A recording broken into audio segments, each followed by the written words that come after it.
Bueno, ¿cómo andan, gente? Vamos a hablar de algunas cositas de filosofía. En este caso, vamos a hablar un poco de Sócrates, pero le vamos a agregar algunas cositas. Una pimientita. Sócrates y la inteligencia artificial. Una charla para aprender a pensar en tiempos urgentes. Acuérdense de esto, en tiempos urgentes. ¿Qué tienen en común? Un viejo filósofo griego, una noticia dudosa que circula en las redes sociales, una inteligencia artificial y un adolescente que te pregunta por qué tiene que estudiar filosofía. ¿Mm? ¿Alguna vez te hiciste esa pregunta? Así, compuesta. Bueno, te contesto que todo, absolutamente todo tiene que ver con eso. A Sócrates lo aplicamos y lo llevamos adelante casi que inconscientemente. ¿Qué haría Sócrates hoy si caminara por una universidad, una fábrica, una sala de servidores, por ejemplo, o un aula de secundaria con celulares interconectados con inteligencia artificial? Como si fuera la feria que él recorría descalzo, ¿sí? En algunas ocasiones, preguntándole a políticos, a la gente, ¿no? Conversando con ellos. Pero vamos paso a paso, vamos de a uno. Ya uno come la gallina y llena el buche. Vamos a desgranar esto en capas como lo haría Sócrates, a través de preguntas que abren otras preguntas. Que no dan respuestas, abren preguntas. Eso es importante. Soy Walter y te quiero invitar a un viaje. Un viaje que empieza hace más de 2000 años, en las calles de Atenas. ¿Sí? Con un tipo que no escribió ni una sola línea, pero que cambió la historia del pensamiento humano. Sócrates. Y vamos a llegar hasta el presente, donde la inteligencia artificial, el algoritmo, las redes sociales, en general, dominan el conocimiento. Aunque no todo, esto hay que ser claros. Hay que pensar que hay más de 1.400.000 personas viviendo en otro tipo de régimen social, ideológico, etc. Y que no están tan afectados por la sociedad del consumo, como la conocemos nosotros. El mundo occidental, por así decirlo. Y no solo 1.400.000 millones de personas. 1.400 millones de personas, ¿no? Viviendo en otras condiciones de vida, no afectados por este tipo de propaganda. Y no solo ellos, sino también en otras latitudes, ¿sí? Entonces no es toda la humanidad que piensa de esta manera. Pero es importante tener en cuenta este tipo de situaciones, ¿no? Vivimos en una época donde las preguntas parecen perder valor frente a lo que es inmediato, a lo que es de ahora, ¿sí? A lo que tiene que ser ya. Muchos jóvenes piensan que todo tiene que ser ya. Pero si nos detenemos a preguntar, nos vamos derechito a repetir las cosas sin pensar. Hoy te quiero invitar a algo distinto, diferente, a pensar desde Sócrates, desde la virtud, desde la mayéutica, desde el método socrático y también desde lo que significa usar la inteligencia artificial, sin perder el alma crítica, ¿sí? Solo sé que no sé nada, dijo Cicerón, o quizás fue Platón, o Sócrates. No lo tengo tan claro. ¿Tú? ¿Vos lo tenés claro? Está complicado, ¿eh? Pienso, luego existo, capaz que podemos decir que sí, con esa actitud lo puedo haber dicho Sócrates, Descartes, perdón. No sé si tan así, pero cercano. Lo que sí hoy, en plena era de la inteligencia artificial, la pregunta ya no es solo si pensamos, sino cómo pensamos, para qué pensamos y con quién pensamos y hacia dónde pensamos. Solo sé que no sé nada es una conocida frase que es atribuida a Sócrates, ¿sí? Que responde al acto de aceptar la propia ignorancia. Aunque no lo dijo tan así, más bien son deducciones de sus planteos. La cita deriva del pasaje 22D de la obra de Platón, Apología de Sócrates. Se llama así la obra. Donde en ese caso Platón plantea que Sócrates afirma que no sabe nada. Al contraponer esta afirmación con solo sé que no sé nada exactamente, se muestra cómo la creencia de Sócrates en su ignorancia permite a los pensadores posteriores desplazar la frase a su autoría. ¿Qué queremos decir con los pensadores posteriores? Bueno, no nos referimos solo a los pensadores filosóficos, pero reduzcamos la cosa. Sí, nos referimos a Aristóteles, a Platón, a todos los filósofos que vienen después, hasta el día de hoy. Podemos hablar de Marx y podemos hablar desde otras perspectivas también. Einstein, Copérnico, etcétera, etcétera. Es decir, puso una metodología de trabajo que permitió abrir la cabeza, pensar. ¿Sí? También en ese sentido existe un vínculo entre la afirmación socrática y la respuesta que la pitonisa de Delfos le dio a Querofonte. Y acá ya nos metemos en la cosa, que figura en esa misma obra que les acabo de mencionar. Cuando Querofonte, que era amigo de Sócrates, preguntó si había alguien más sabio que Sócrates a la pitonisa. Y la pitonisa le respondió que nadie era más sabio que Sócrates. A lo que Sócrates se opuso siempre. Se suele ubicar el origen etimológico de la frase "solo sé que no sé nada" en una obra de Cicerón, titulada Cuestiones académicas. Allí en el libro 1, sección 16, Cicerón, hablando de Sócrates, escribe en latín que él mismo solo sabe esto, que nada sabe. Se traduce así en latín. Voy a intentar leerlo de la mejor manera. Ipse se nil sire id unum siat. Decilo. Los especialistas sostienen que Cicerón probablemente parafraseó del griego original el pasaje narrado en Apología de Sócrates. Existen numerosos pasajes de los que Cicerón puede haber tomado la frase. Muchos conceptos que tiró en ese momento Platón sobre Sócrates, de los cuales se pueden haber tomado para decir esa frase en concreto, ¿sí? Pero bueno, en este caso se habla de ese texto en particular de Apología de Sócrates, que también en ese texto, de varios pasajes, se pueden sacar esas deducciones, ¿no? Entonces, el primero es el pasaje 21d. Al retirarme de allí, decía Platón, de lo que decía Sócrates, como chumerío de hoy, ¿no? De lo que dice bueno, en este caso, Platón escribió lo que decía Sócrates. Allí, al retirarme de allí, razonaba a solas que yo era más sabio que aquel hombre. Es probable que ni uno ni otro sepamos nada que tenga valor. Pero este hombre cree saber algo. Y no lo sabe. En cambio yo, así como en efecto, no sé, tampoco creo saber, decía él. O sea, no solo que él sabía que no sabía, sino tampoco creía saber, o sea, era humilde, digamos, no era soberbio. Después en el segundo pasaje, el 22d, él dice, Platón dice que Sócrates dijo, era consciente de que yo, por así decirlo, no sabía nada. En cambio, estaba seguro de que encontraría a estos, o sea, a los que sabía, él iba a encontrar a esas personas que sabían, estaba seguro que él iba a encontrar a esas personas, que con muchos y bellos conocimientos. O sea, él estaba seguro que iba a encontrar a alguien que iba a tener muchos y hermosos conocimientos. Ojo, porque desde acá también surgen los primeros conceptos filosóficos de la belleza, que después en la filosofía se va a discutir mucho el tema de la belleza, de la ética y otras cuestiones, ¿no? Bueno, ambos pasajes se dan en el contexto de una misma escena. En esa escena, Sócrates deambula por la plaza buscando hombres sabios para probar lo dicho por Querofonte. O sea, él quería probar lo que había dicho Querofonte, que le había dicho la pitonisa. ¿Se entiende? Entonces se iba preguntando a ver cómo era la cosa. Quien afirmaba que el oráculo de Delfos había profetizado que Sócrates, el mismo, era el hombre más sabio de Grecia. Él quería poner eso en duda. Sin embargo, en todo momento, Sócrates renegaba de esa sabiduría, no solo en los pasajes que se mencionan, sino también en otros. Al principio del relato, por ejemplo, afirma varias veces que él no conoce ciertas formas de sabiduría y pide a quienes oyen su relato que no lo dejen mentir. ¿Sí? La mayoría de los académicos coinciden en que la frase, si bien nunca fue formulada de esta manera por Sócrates, remite a la humildad del sabio. Reconocer la propia ignorancia es uno de los principios en los que Sócrates insiste en cada uno de sus encuentros relatados por Platón.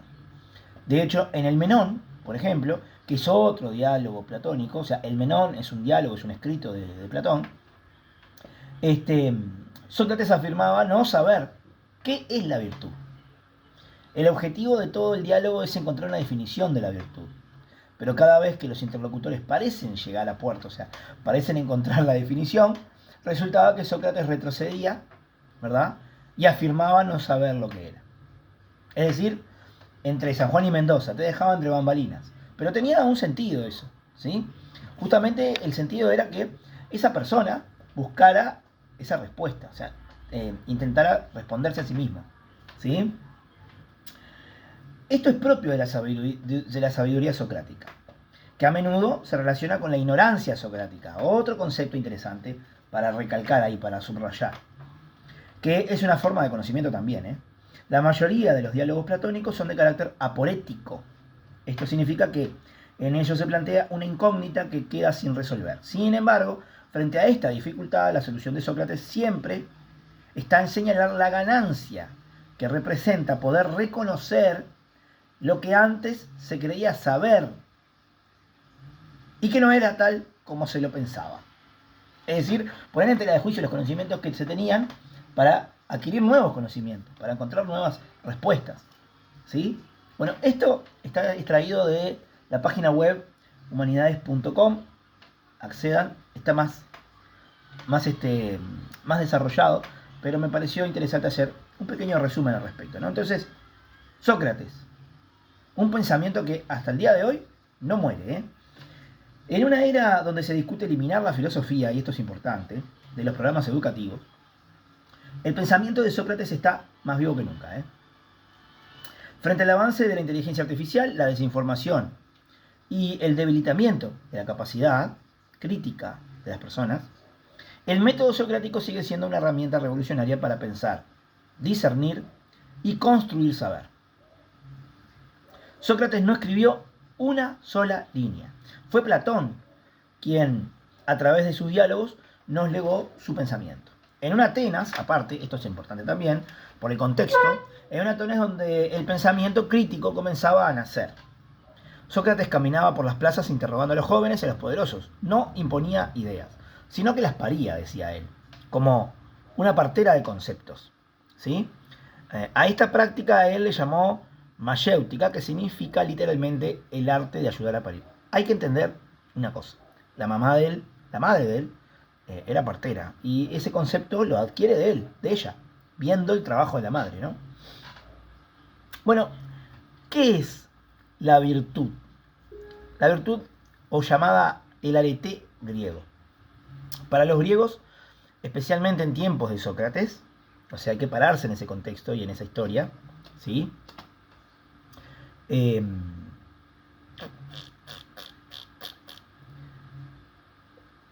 El arete era la virtud entendida como una excelencia humana, como el despliegue pleno del ser. No era solo hacer el bien, sino que también era llegar a ser la mejor versión de lo que uno puede ser. Es decir, digamos que es superarse a sí mismo constantemente, para resumirlo, ¿verdad? Es decir, yo tengo que ser mejor de lo que fui ayer. Un cuchillo tiene arete si corta bien, por ejemplo. Un caballo si corre con fuerza y nobleza. Y un ser humano si piensa, si dialoga, si vive con justicia. Esa era la propuesta de Sócrates. La virtud no era un don, era una meta, ¿sí? Una meta donde llegar.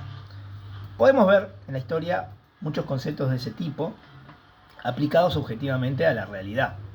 Hablemos del acá, cosas recientes que nos afectaron a todos. El fallecimiento de el Pepe Mujica, ¿no? Donde se cuenta una historia, se relata una historia de él a nivel de la prensa o de lo que se quiere relatar, de quien sea, de quien quiera defenderlo, por ejemplo, que, bueno, él lo que hizo en su vida fue ir mejorando y cambiando sus conceptos. Cuando hablan o dicen que en una época él empuñó las armas y que luego, ¿no?, fue un gran democrático, etcétera. Bueno, esas personas piensan en este sentido. Más allá de lo que haya sido o no en los hechos la realidad, eso es otra cosa aparte. No estamos hablando de lo que realmente uno piensa, ¿no? Que puede ser eso, ojo, a no confundirse. Bueno, no se alcanza por obedecer, sino por conocer. Para Sócrates, el mal era ignorancia. Nadie hace el mal sabiendo que lo es, lógicamente. O sea, básicamente lo que él dice que nadie hace mal sabiendo que eso está mal. Podemos traerlo hoy a los conceptos de los colibríes, ¿no? Nadie nace, ningún joven nace pensando en hacer un delito, ¿no? Ningún joven nace delincuente, por ejemplo. Entonces, bueno, ¿quién es este tal Sócrates? ¿Sí? Bueno, ¿y quién es el virtuoso para Sócrates? No quién es este tal Sócrates, perdón. ¿Quién es el virtuoso para Sócrates? Bueno, el virtuoso no es el más fuerte, ni el más obediente, ni el que nunca duda. Es quien sabe que no sabe. Y por eso busca. Este conceptito de por eso busca es interesante. Porque hoy lo podemos extrapolar al tema de la inteligencia artificial, lo podemos extrapolar a antes de que existiera la inteligencia artificial, Google, Internet, antes la Encarta, las bibliotecas, ¿no? Hoy que está en boga el tema de la Biblioteca Nacional, gran momento para digitalizarla, aclaro. Pero es interesante entender esto, ¿no? Sócrates era ese buscador, y su virtud estaba en hacer pensar a los demás, incluso cuando le costó la vida. El método socrático y la mayéutica, que era parir ideas. Bueno, el método socrático es un conjunto de estrategias basadas en el diálogo, la pregunta, la duda sistemática y la búsqueda de definiciones universales. ¿Sí? La mayéutica es la etapa final del método socrático. Esto es importante. Cuando el interlocutor descubre por sí mismo la verdad o reconoce la inconsistencia de sus ideas. ¿Sí? Bueno, como su madre era partera, Sócrates decía que ayudaba a dar a luz ideas, no implantaba verdades. Las ayudaba a nacer. A través de preguntas, llevaba al otro a descubrir sus propios errores y reconstruir su pensamiento. ¿Saben qué? Hoy a esto le llamamos deconstrucción. Quizás han escuchado esa palabra por todos lados. Bueno, en esa época él ya tenía un concepto de lo que era la deconstrucción, ¿sí? En ese sentido, ambos se sostienen en una herramienta fundamental, es decir, la mayéutica y el método socrático, ¿no? Que era la ironía socrática. Y ojo con esto, porque hoy parece que utilizamos la ironía como para herir al otro, ¿no? Como para buscar pincharlo, ¿no? Como para meterle el dedo en la llaga, digamos. Sin embargo, la ironía socrática, que debe ser, primero que nada, pedagógica, respetuosa y no burlesca, a diferencia del sarcasmo moderno, la ironía socrática es una estrategia para bajar las defensas. Es decir, para bajar las defensas de manera inconsciente en el otro, ¿no? No para buscar ganar discusiones, sino para buscar que el otro piense con más libertad, sin presiones. Entonces él fingía una determinada ignorancia para que el otro expusiera su pensar, su conocimiento. O sea, lo que conocía, ¿no? Por ejemplo, tú que eres tan sabio, dime entonces, ¿qué es la justicia? Esta ironía inicia el proceso dialógico sin atacar ni imponer. Entonces, el método socrático tiene dos momentos claves. La ironía, como dijimos recién, ¿verdad? Que no puede ser burlesca, es más bien para desarmar la falsa seguridad del otro. Y hoy confundimos ironía con sarcasmo, ¿tá? Pero la ironía socrática es una herramienta humilde. Él dice, yo no sé, ¿vos sabés? Y cuando el otro cae en contradicciones, nace algo nuevo. O sea, no era que buscaba las contradicciones para poner al otro en evidencia de sus contradicciones. ¿Se entiende esto? El objeto no era, te agarré en una contradicción, mirá. No. Ese no era el objeto. Y esto es importante. El objeto era que de eso naciera algo nuevo. Incluso el darse cuenta que no se sabía del tema. Es decir, yo pensé que sabía y ahora me doy cuenta que no sé. Nos pasa mucho eso, ¿eh? Y a veces no lo reconocemos, ni siquiera lo entendemos desde esa perspectiva. En ese sentido, hay tres anécdotas que les quiero comentar de Sócrates sobre la justicia y la virtud, ¿sí? Eutifrón, Sócrates se cruza con un joven que va a denunciar a su propio padre por impiedad. Sócrates le pregunta, ¿qué es la piedad? Y Eutifrón da ejemplos, pero no una definición. Entonces empieza la tormenta de preguntas. Y al final Eutifrón se va confundido. No porque Sócrates le ganara, sino porque le mostró que no sabía lo que creía saber. Critón, estos nombres los van a escuchar repetidas veces en varias cosas. En las creencias griegas, en los dioses griegos, romanos, etc. Y en el largo de la historia los van a sentir el nombre Critón, Eutifrón y un montón de otros nombres. Pero es interesante. Critón en la cárcel, su amigo le ofrece sobornos para escapar.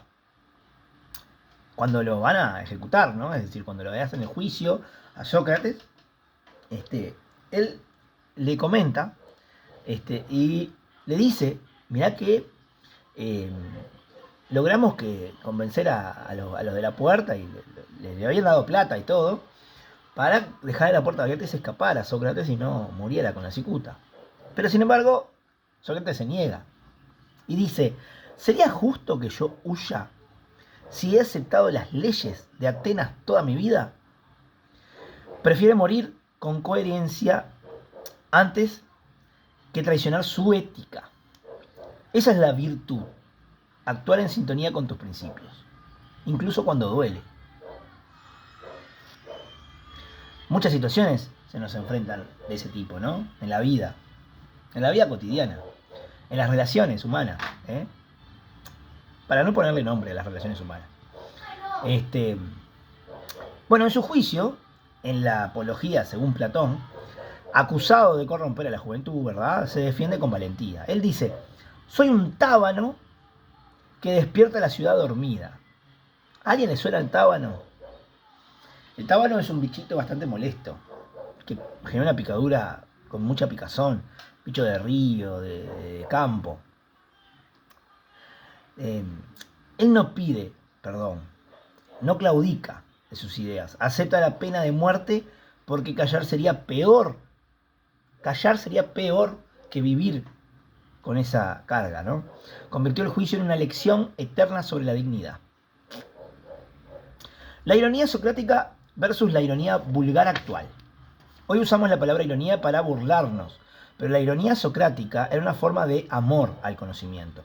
Era humildad estratégica, un modo de desarmar el ego del otro, sin gritar ni insultar, para abrir un camino hacia la verdad. No es lo mismo ironizar para humillar que ironizar para descubrir. ¿Cómo se aplica este método al día de hoy? En redes sociales, por ejemplo, bueno, no compartas sin pensarlo primero. Pregúntate, ¿es verdadero esto que están planteando? ¿Quién se beneficia con esto? ¿Qué fuentes tiene? Usá la ironía con inteligencia, no para burlarte, sino para hacer pensar. Es decir, cuando dice, por ejemplo, ¿qué fuentes tiene? Bueno, ¿quién informa esto? ¿La BBC de Londres? ¿CNN? ¿El Diario El País? ¿La República? ¿La Diaria? ¿Búsqueda? ¿Actualidad RT? ¿Sputnik? ¿Telesur? Hay diferencias, ¿verdad? Todos sabemos que hay diferencias. ¿Desde qué perspectiva se da la noticia o la información? Entonces es importante. Y también, ¿qué fuentes tienen? Porque la fuente, si es el vecino, ya no es tan fuente, ¿no? En la educación, por ejemplo, bueno, enseñá a preguntar. En la educación enseñá a preguntar. Eso es lo más importante. No solo a responder, Lo importante en filosofía, pero aparte en todas las materias, lo más importante es preguntar, no solo responder. No olviden que la física, las ciencias duras, por lo general conviven con el desconocimiento. No es al revés. Conviven con el desconocimiento, con la no respuesta a las cosas. Entonces, hace que los chiquilines cuestionen, que argumenten, que duden, que sean pequeños Sócrates. Seamos todos pequeños Sócrates hasta el día de nuestras muertes. En las discusiones cotidianas, con tu familia, con las personas, en tu trabajo, lo que sea, no busques ganar el debate, no interesa quién gana el debate, no pasa por ahí. Preguntá, ¿por qué crees eso? ¿Por qué crees lo que crees? ¿Qué pasa si tu base, con lo cual te basás, llegara a ser falsa? Siempre recordá que es mejor perder una certeza que vivir con una mentira. ¿Sí? Entonces, a todo esto, yo ato a Sócrates y la inteligencia artificial y me pregunto, ¿qué tiene que ver? ¿Cómo hago que entiendas que qué tiene que ver? Bueno, muchísimo tiene que ver, ¿eh? Sócrates tenía algo que le llamaba a él la voz interna. Su daimonion. Demonio. Daimonion, ¿eh? Para que lo entiendan bien. Que lo guiaba. No le decía qué hacer, decía él, pero sí qué no hacer. Como un proceso interno de alerta, como ciertos sistemas de inteligencia artificial que detectan errores o inconsistencias. La inteligencia artificial, desde una mirada socrática, puede procesar datos, analizar patrones, escribir ensayos, pero el acto de cuestionar el sentido, el valor y la dirección de ese conocimiento sigue siendo profundamente humano, ¿eh? Seguimos siendo nosotros los que tenemos la sartén por el mango. Por el momento, la inteligencia artificial nos puede ayudar a contrastar ideas, simular argumentos, descubrir falacias, acumular conocimiento colectivo y ordenar las ideas. Eso es importante. Pero no sustituye a la duda filosófica, ni al juicio moral. Además, el método socrático es un método o una forma de filtrar información, ¿sí? Igual que una inteligencia artificial bien utilizada. Separa lo relevante de lo falso, lo dudoso de lo evidente, pero hay una diferencia que es bien clave. La inteligencia artificial no tiene conciencia, no tiene virtud, no tiene arete. La inteligencia artificial, y esto es importante, no tiene virtud, no tiene arete. Por ahora. Mañana capaz que sale una versión nueva y vamos a hablar de eso. Sócrates no quería que repitamos las cosas, quería que pensáramos, ¿sí? Que en ese caso muchos docentes lo buscan por ahí. En ese sentido, ¿no? Filosofía y las carreras técnicas. Yo cursé en la UTU hace muchos años, bachillerato tecnológico. Estuve muy cerca de lo que era la UTU de mecánica. Entonces, bueno, ¿por qué la filosofía en las carreras técnicas? Bueno, totalmente. Un ingeniero puede construir una represa, pero ¿quién evalúa si se debe hacer esa represa? ¿Qué impacto en el medio ambiente tiene? ¿Qué impacto en la sociedad? ¿Y a quién afecta? Hay casos hasta de afectaciones entre países, ¿no? Hasta se utiliza como herramienta de guerra, como un arma, ¿no? Te abro toda la represa y el río se te viene encima, a la ciudad tal, ¿no? Y te la destruye. Entonces, la filosofía te entrena para ver lo invisible, las consecuencias éticas, las preguntas incómodas, las decisiones con impacto humano. En inteligencia artificial, por ejemplo, el método socrático lo que hace es ayudar a cuestionar. ¿Para qué sirve la herramienta? ¿A quién excluye? Importante esto. ¿A quién excluye? ¿Quién controla los datos? Es importante, son preguntas socráticas estas, pero son bien importantes a la hora de pensar el tema de la inteligencia artificial y su rol. Es un momento de discutir, incluso, por ejemplo, si la UDELAR podría tener su propia computadora, supercomputadora, para llevar adelante su propia inteligencia artificial. Es hora de discutir si el propio Estado uruguayo podría tenerla, ¿no? ¿Y para qué? Aparte. Pensemos en que podemos quedar fuera de la jugada, fuera del mundo, fuera del futuro, fuera de un montón de cosas. Es importante pensar en estas cuestiones. Entonces miren esto, Descartes. El pienso, luego existo y la singularidad. Descartes parte de la duda. Si dudo, pienso. Y si pienso, entonces existo. Pero parte desde ahí. Tiene que poner un piso, un desde dónde, ¿no? Y si una inteligencia artificial piensa, ¿existe? ¿Tiene conciencia? Guarda, ¿no? Bueno, no. No nos asustemos tanto. Porque la conciencia no es solo lógica. También es cuerpo, es emoción, es historia, es deseo. La singularidad, el momento en que una inteligencia artificial supere a los humanos, puede llegar, Puede pasar, puede suceder. Nadie dice que no. Pero no significa que sea como nosotros, iguales que nosotros. No tiene por qué serlo. Y eso es una pregunta y un concepto filosófico importante comprender esto. No tiene por qué ser igual a nosotros. Puede ser otra especie. O una herramienta muy poderosa, ¿no verdad? Depende de cómo lo formemos y para qué la utilicemos. En ese sentido, miren la pregunta que se me ocurrió. Y da para pensar mucho, ¿no? Cuando utilizamos la inteligencia artificial, ¿qué estamos haciendo? ¿Somos trabajadores no pagos por la inteligencia artificial? ¿Somos esa nueva esclavitud? ¿Estamos en la formación de una nueva continuidad de la clase social esclava, digamos? Algunos dicen que ser un trabajador es una forma de esclavitud. Es más, que eso es un esclavo moderno y eso es un esclavo incluso más barato que el propio esclavo de antes, ¿no? ¿Saben por qué? Porque en realidad la esclavitud antes exigía que ese esclavo estuviera alimentado, cuidado, etcétera, y rindiera, ¿no? Y después se inventó el tema de la libertad y la eliminación de la esclavitud por otras razones en realidad. Ahí habían poderes e intereses muy interesantes y muy poderosos que buscaban otras cosas, ¿sí? Buscaban abaratar costos. ¿Qué mejor que darle un salario a un tipo y no preocuparme más por él y que me venga a cumplir 8 horas? Y ya está. En ese sentido, bueno, sí, alimentamos datos, creamos contenido, hacemos prompts, corregimos errores.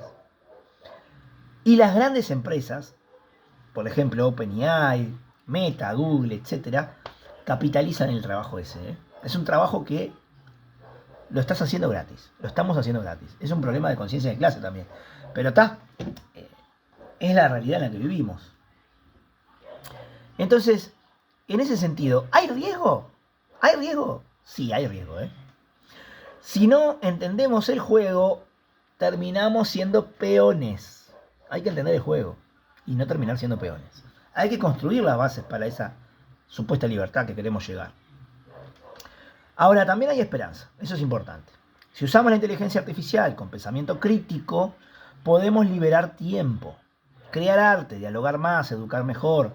Podemos volver al sueño griego, que es ese arete, vivir bien. Muchos usamos inteligencia artificial gratis. Así, lo pongo así. Muchos usamos la inteligencia artificial gratis, entre comillas, ¿sí? Le damos nuestros textos, datos, nuestras preguntas, y las empresas se están enriqueciendo con eso, ¿Estamos creando conocimiento colectivo o estamos cavando nuestra dependencia, es decir, nuestra propia fosa? Las grandes tecnologías, OpenAI, Google, Meta, Microsoft, Amazon, están en esta carrera no solo por la curiosidad científica, sino por control económico. Preguntarse eso es también hacer filosofía, ¿Habrá ciudadanos tipo A y tipo B, como lo hubieron en la dictadura, si eras de una ideología o no? O si repartías un volante en la feria y te clasificaban. Esto sucedió en la historia. Puede pasar de la siguiente manera, ¿no? Por ejemplo, unos con acceso total a estas tecnologías y otros sin acceso total. ¿Sabes lo que haría Sócrates? Sócrates te haría pensar de esta manera. ¿Qué mundo queremos construir? Te haría esa pregunta. No te diría todo esto, te diría, ¿qué mundo querés construir? Uno donde trabajamos para vivir, lógicamente. O uno donde vivimos para pensar, crear y preguntar, lógicamente. Entonces, ¿es contraproducente usar inteligencia artificial en el estudio?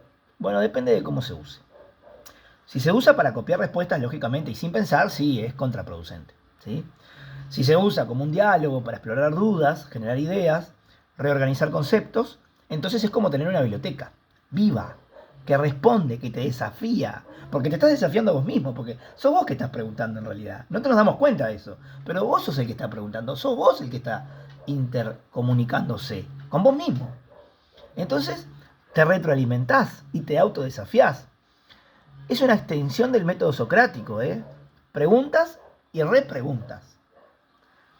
La pregunta no es usar o no usar, sino usás la inteligencia artificial para aprender o para evitar aprender. Mirá la pregunta. ¿Usás la inteligencia artificial para aprender o para evitar aprender? Cuando haces un parcial, con la discusión que ha habido a nivel de la Facultad de Psicología, o nosotros, que utilizamos la inteligencia artificial para nuestros parciales, ¿para qué los usás? ¿Para responder rápido y salir de la cuestión? ¿O aprovechás para aprender? Y lees, y aparte te informás, y aparte volvés a preguntar y seguís cuestionando. Interesante, ¿no? Hay debate sobre su uso en exámenes o en las aulas, ¿verdad? Entonces hay 3 enfoques en ese sentido. Uno en ese enfoque es la prohibición total, porque hace trampa, ¿verdad? Reemplaza el pensamiento y estandariza respuestas. Eso es lo que piensan muchos. Otra forma, otro enfoque es ver una integración crítica, usarla como herramienta, pero exigir procesamiento personal, explicaciones propias, reformulaciones y reflexiones. Y la otra es la transformación del examen. Esta es interesante. Es decir, repensar, reformular las evaluaciones.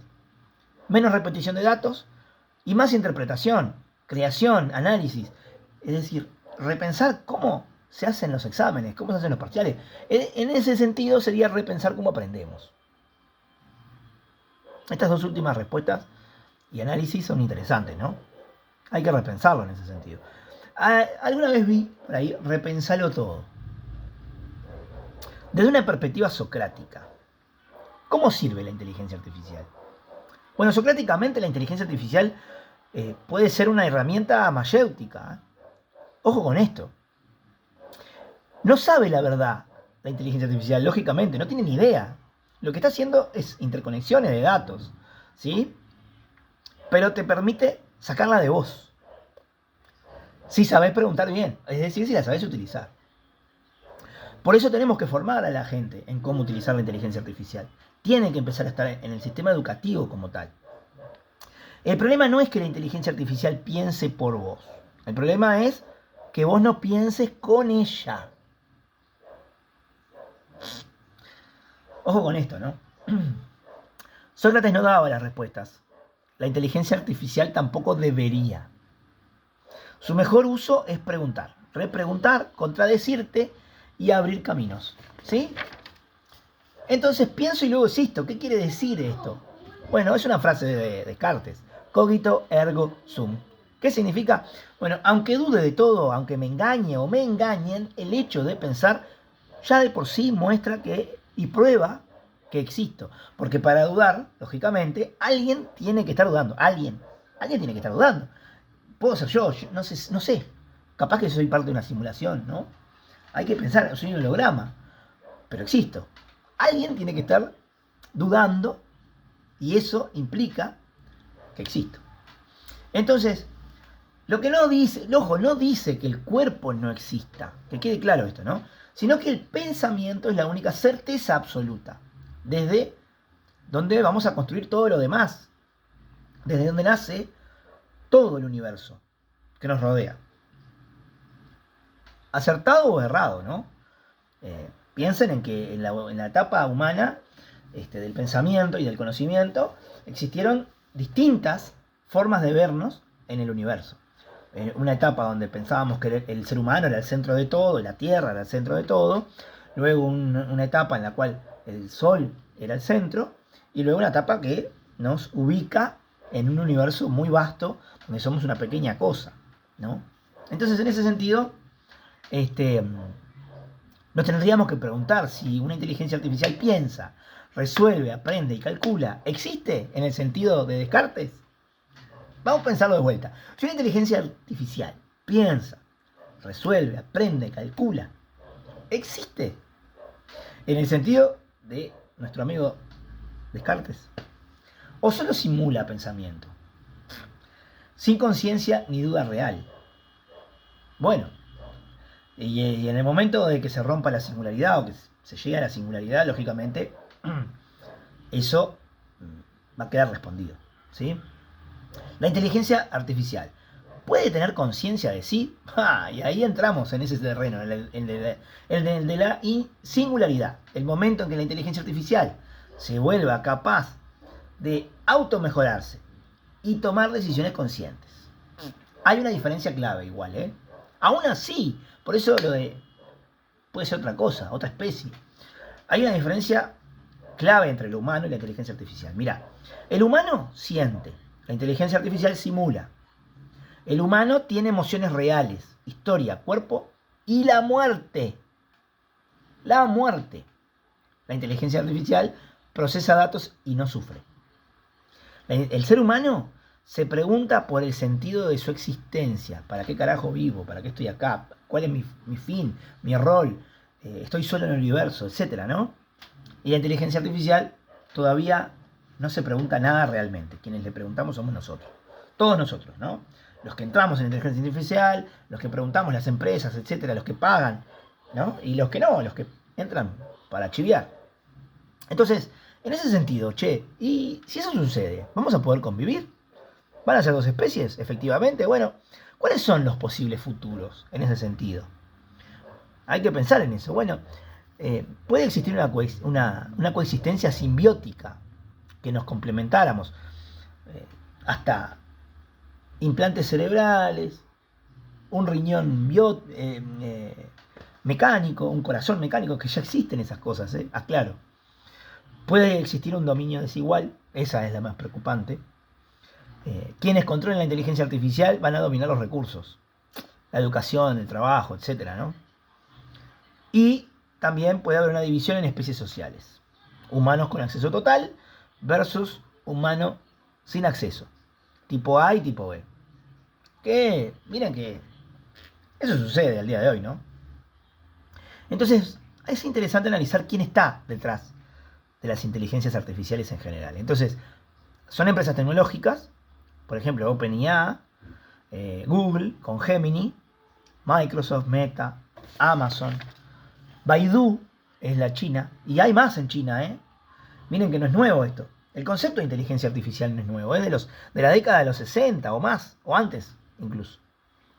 Hay intereses detrás de esto, intereses económicos, que son vender productos, controlar plataformas, ganar cuotas de mercado, y hay intereses culturales y políticos también, influir en las narrativas, en los datos, en la ideología, y hay intereses militares.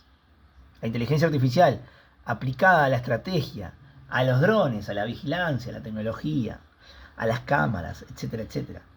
Algo que en sociedades que a veces consideramos más avanzadas, pero menos libres, como la China, por ejemplo, mirá que hoy caminás por China y saben todo de ti, porque hay cámaras por todos lados que te registran con detectando tu rostro. Lo mismo pasa en Inglaterra y en otros países, ¿eh? Bueno, ¿qué preguntas en ese marco nos tenemos que hacer hoy? ¿Qué es vivir bien en esta época, no? ¿Qué significa ser humano entre algoritmos? ¿Cómo enseñamos virtud sin dar sermones? Es importante eso, ¿no? Sócrates murió por hacer pensar. Hoy seguimos necesitando su método, porque el pensamiento no envejece. El pensamiento continúa. Y la libertad empieza cuando uno se atreve a preguntar. ¿Cuándo empieza mi libertad? ¿Cuando gano $1.000.000? ¿Cuando tengo un trabajo seguro? ¿O cuando me animo a preguntar? A preguntarme, ¿no? Interesante. Así que, pregunta, drena tus certezas. Escucha bien, drena tus certezas. Parí tus ideas. Usa la inteligencia artificial como lo haría Sócrates. No para repetir respuestas, sino para ampliar las preguntas. Y hoy, ¿para qué sirve todo esto, che? Bueno, algunos jóvenes con mucha razón se preguntan, ¿para qué quiero filosofía si quiero estudiar mecánica, informática, ingeniería? ¿Qué tiene que ver? Bueno, mirá, cuando vos desarmás un motor, para entenderlo, estás haciendo mayéutica técnica. Así como te lo cuento. Cuando un programador encuentra un bug, o sea, un error, y lo sigue, con preguntas hasta el origen, eso es diálogo socrático con el código. Estudié informática. Haces pseudocódigo y estás aplicando el método socrático. Cuando sospechás de una noticia en redes sociales y decidís buscar más fuentes, bueno, estás aplicando. Cuando decidís buscar más fuentes, cuando no decidís, no, pero cuando decidís, voy a buscar más fuentes, bueno, estás aplicando el método socrático para no caer en fake news, ¿sí? Entonces, hoy más que nunca necesitamos ese pensamiento crítico, porque estamos bastante infoxicados. Agárrate. Infoxicados, demasiada información. Intoxicados con mucha información. Y muchas veces errónea, sobre todo, ¿no? Y el método socrático es un gran antídoto, muy buen antídoto.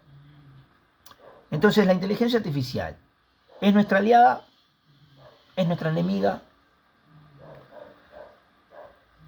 Es un debate y acá entra un debate crucial. ¿Es malo usar inteligencia artificial para estudiar? Bueno, depende, como te dije hoy. Si la vas a usar para copiar, lógicamente sí. Te estancás. ¿Por qué? Porque te estancás. Porque no aprendés. Porque no estás aprendiendo nada. No te está aportando nada a vos. ¿Sí? Estás copiando y pegando. Que no es lo mismo que hacer un trencito. Copiar y pegar hoy día no es lo mismo que hacer un trencito.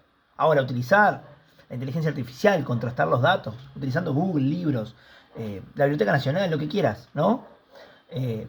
Con la experiencia, contrastándolo con la experiencia. Volviendo a preguntar. Bueno, eso ya es otra cosa. Ya no es simplemente usar la inteligencia artificial. Es preguntar, dialogar, es explorar. Es una herramienta. Si la usás en ese sentido, te puedo asegurar que potencia tu capacidad de aprendizaje, potencia tu capacidad de adquisición de conocimiento, la rapidez con la que adquirís conocimientos de una manera exponencial. Es exponencial. Realmente. Yo recuerdo, tengo 44 años, cuando estudiaba con 15, estudiaba una cantidad determinada y no me alcanzaba el tiempo. Tenía que ir a la Biblioteca Nacional, tenía que ir a buscar los libros, ir al liceo, ¿no? Ir a la cooperativa magisterial, me acuerdo, y a sacar los libros, papá. A veces estaba semanas, 15 días, 20 días para poder contestar una pregunta. Hoy lo haces en segundos. Es así. Eso es interesante. Es muy interesante. Podemos utilizar la inteligencia artificial como Sócrates usaba a los interlocutores, ¿sí? Para afinar el pensamiento, para poner en tela de juicio lo que sí creemos saber, para no repetir sin pensar. Es por ahí. Desde una perspectiva socrática, la inteligencia artificial puede ser una nueva forma de mayéutica colectiva, si la usamos para parir ideas, no para suplantarlas. Entonces, si la inteligencia artificial un día piensa por sí misma, bueno, en la singularidad, el momento en que la inteligencia artificial se va a volver consciente, puede pasar. No sabemos. Todos dicen que para tal fecha, para esto, para lo otro. Ni siquiera sabemos si eso va a suceder. Pero puede pasar. ¿Será una conciencia como la nuestra? ¿Va a ser otra cosa? Bueno, ¿qué diría Sócrates? No lo sabemos. Tampoco lo sabemos. Pero debemos hacernos las preguntas correctas. ¿Qué valores la guían? ¿Quién la entrena? ¿Qué intereses hay detrás? ¿Sí? Entonces, pensemos en este sentido. ¿Se entiende? Todo esto, toda esta información que parece bastante volada. Quiero aclarar que usé bastante inteligencia artificial para esto, para entender todos estos conceptos. Y no me afecta plantearlo, todo lo contrario. Quiero decirles que está documentado. Es importante que todo esto que yo les planteo, ¿cómo contrastarlo? ¿Cómo saber si el pensamiento que estamos planteándonos con respecto a la inteligencia artificial es cierto, es real, es empírico, se basa en algo? Para poder partir de ahí, ¿no? Para partir de ahí. Bueno, está documentado. El vínculo socrático, el vínculo entre el método socrático y la inteligencia artificial, bueno, sí, ¿está? No es con ese nombre, pero hay muchos investigadores, muchos filósofos y diseñadores de inteligencia artificial que ya han abordado la relación entre el diálogo crítico, el cuestionamiento socrático y el diseño de sistemas inteligentes. Voy a poner ejemplos, ¿sí? Porque hay que citar las fuentes, ¿tá? Hay autores que son que tienen enfoques y que son claves en este caso. Por ejemplo, Joseph Weizenbaum, 1976, fue el creador del programa ELIZA. ELIZA es uno de los primeros programas de procesamiento del lenguaje natural. Año 1976. El modo de operar de ELIZA especialmente es un módulo de psicoterapeuta. Emulaba el método socrático, respondía con preguntas abiertas que hacían que el usuario reflexionara. En su libro, Computer Power and Human Reason, critica el uso indiscriminado de la inteligencia artificial y plantea la necesidad de discernimiento ético y filosófico. Una preocupación bastante socrática, ¿eh? Terry Winograd y Fernando Flores, en el año 1986, en un libro que se llama Understanding Computers and Cognition, discuten cómo la comprensión no es simplemente procesamiento lógico. Rescatan el valor del diálogo humano como generador del sentido, inspirado en parte por el método socrático. Winograd además fue el mentor de Larry Page, Google, ¿sí? Lo que se conoce como Google, uno de los mentores. Luciano Floridi, del Oxford Internet Institute, es un filósofo de la información. O sea, piensen que hay una especialidad en filosofía que se llama filosofía de la información. Entonces es un filósofo de la información que en obras como The Ethics of Information y The Logic of Information, o sea, la ética de la información y la lógica de la información, conecta la filosofía clásica con los desafíos de la inteligencia artificial. Propone una ética del diseño informacional basada en el cuestionamiento crítico, muy cercano al método socrático. Selmer Brinshort, de Estados Unidos, investiga al día de hoy si es posible programar agentes que razonen moralmente. Desarrolló sistemas que dialogan éticamente con humanos y propone que la inteligencia artificial ética debería operar mediante un cuestionamiento socrático formalizado. O sea, él propone formalizar una metodología y un cuestionamiento socrático para que la ética de la inteligencia artificial no se desborde, ¿verdad? O sea, le quiere poner límites desde una perspectiva socrática a la inteligencia artificial. En este sentido, ¿hay estudios empíricos o aplicaciones? Sí, son indirectas, son indirectas, al momento.